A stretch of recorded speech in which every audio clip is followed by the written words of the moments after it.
ओम श्री गणेशाय नमः। ओम नमः शिवाय।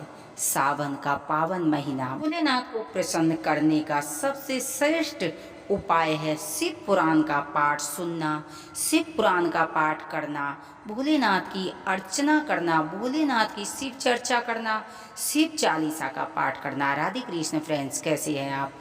आशा करती हूँ स्वस्थ होंगे, मस्त होंगे। हमारे चैनल एस्ट्रो ज्योति में आपका स्वागत है।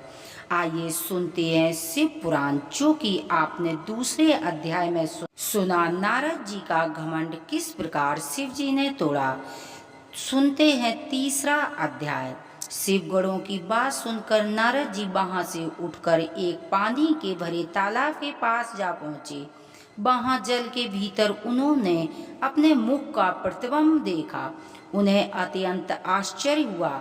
अपने उस विकृत रूप को देखकर उन्हें अत्यंत क्रोध आया और उसी क्रोध में उन्होंने उन दोनों शिव गणों को श्राप दे दिया कि अरे मूर्खों, तुमने हमारा बहुत उपहास किया है। अंत तुम दोनों भी छलित तथा पापी हो जाओ। तुम अपने किए का फल पाओ, जिससे फिर ऐसा नीच कर्म की करने की तुम्हारी हिम्मत ना पड़े।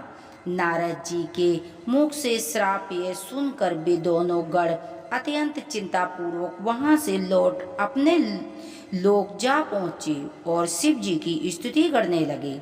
इधर नारद जी भी कुछ देर के बाद अर्थात दशा में आ गए। अब परंतु उनके मन में यह विचार निरंतर चक्कर काटता रहा कि विष्णु द्वारा छल किए जाने के कारण ही मेरा अपमान हुआ है।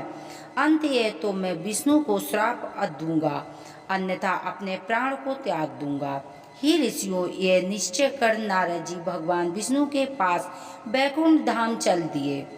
उस समय नारद जी की इच्छा जानकर विष्णु भगवान उन्हें मार्ग में मिल गए। विष्णु भगवान के साथ वह कन्या थी जिसको उन्होंने स्वयंवर में प्राप्त किया था। अंत विष्णु भगवान ने नारद जी को प्रणाम कर हर्षपूर्वक शब्दों में कहा, हे नारद जी, आप इस प्रकार चिंतित होकर कहाँ जा रहे हैं? विष्णु जी के ऐसे वचन सुनकर नारद जी अत्यंत क्रोधित हुए।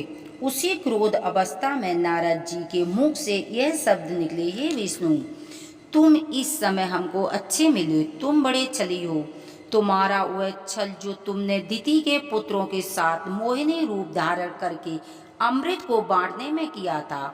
तुम्ही ने छल से जलंधर की स्त्री को अपना पतिव्रत धर्म छुड़ाया। सदा शिव ने भी तुमको वरदान देकर संपूर्ण सृष्टि का स्वामी बनाकर उचित नहीं किया है। अब सदाशिव भी तुमको ऐसा स्वाधीन एवं संपूर्ण सृष्टि का स्वामी बनाकर अपने मन में चिंतित हैं।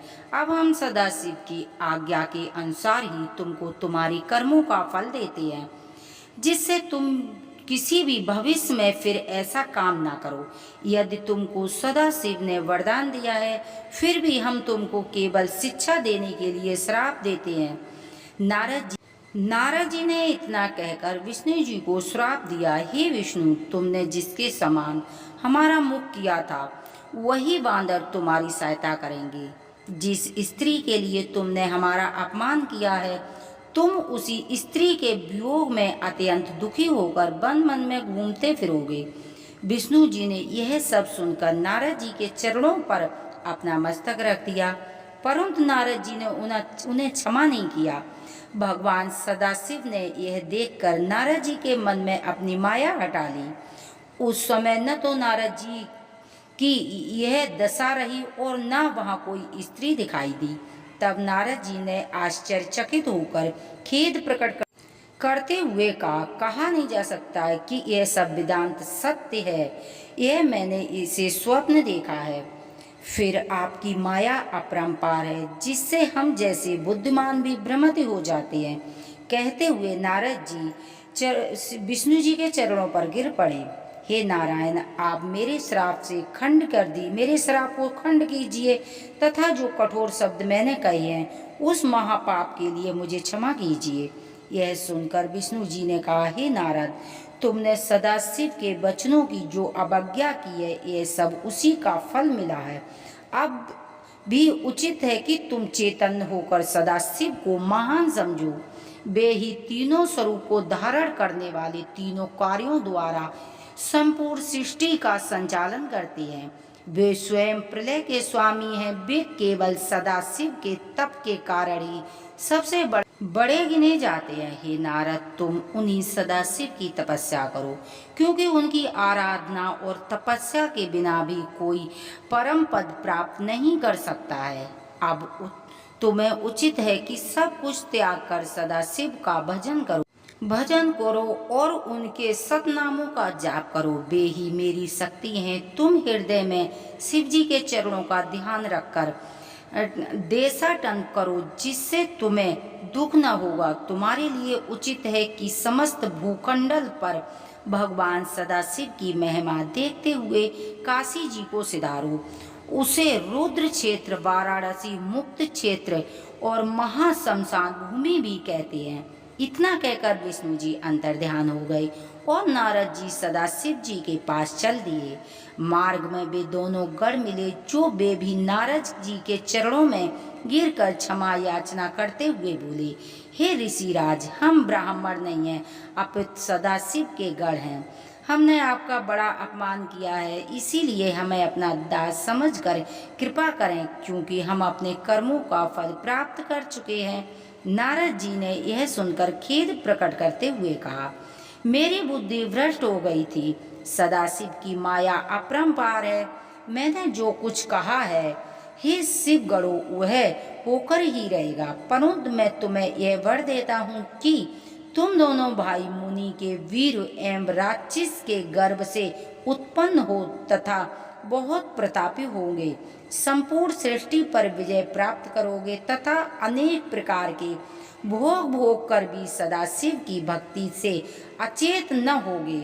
अंत में बांदर और मनुष्य द्वारा तुम मुक्ति को प्राप्त करोगे। इतना कहकर नारद जी पहले सदाशिव के पास तथा फिर ब्रह्मा के पास गए और वहां दोनों हाथ जोड़कर स्तुति करते हुए बोले, हे पिता, आपने विष्णु जी को जो कथा मुझसे कही है, जिसमें भक्ति, वैराग, तप, दान, रीति एवं तीर्थ आदि का वर्ण है, वह तो मैंने सुनी है, परंतु मैं सदाशिव की भक्ति से अज्ञान हूँ। इसीलिए कृपा कर क्रम से बताइए कि सदाशिव आदि, मध्य तथा अंत क्यों रहते हैं और कैसे प्रसन्न होते हैं। वे निगुण होकर भी सगुण कैसे हो जाते हैं।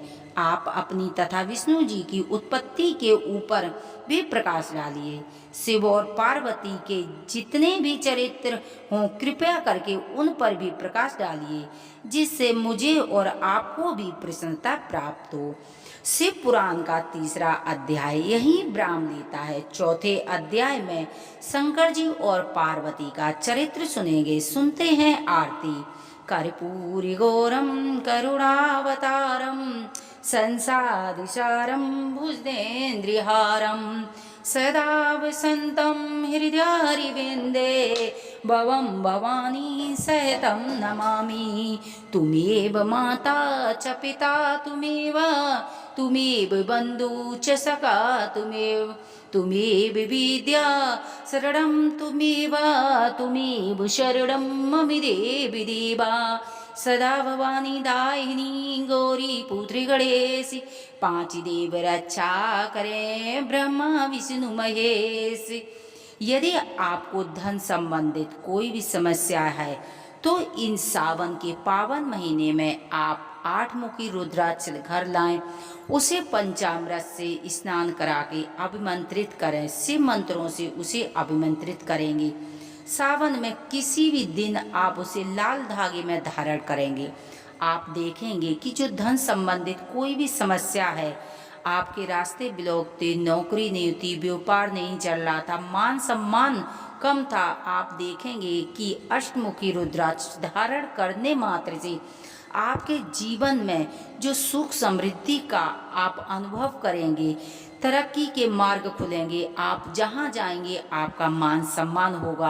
आप दसों दिशाओं से आपके भाग्य के द्वार खुल जाएंगे। भोलेनाथ को साक्षी मानकर आप 8 मुखी रुद्राक्ष पहनने के बाद अपने जीवन में परिवर्तन देखेंगे। यदि हमारी जानकारी आपको पसंद आती हो तो प्लीज़ चैनल को सब्सक्राइब करें, वीडियो को लाइक करें, जिससे नए नए नोटिफिकेशन आप तक पहुंचते। कमेंट में हर हर महादेव लिखना न भूलें।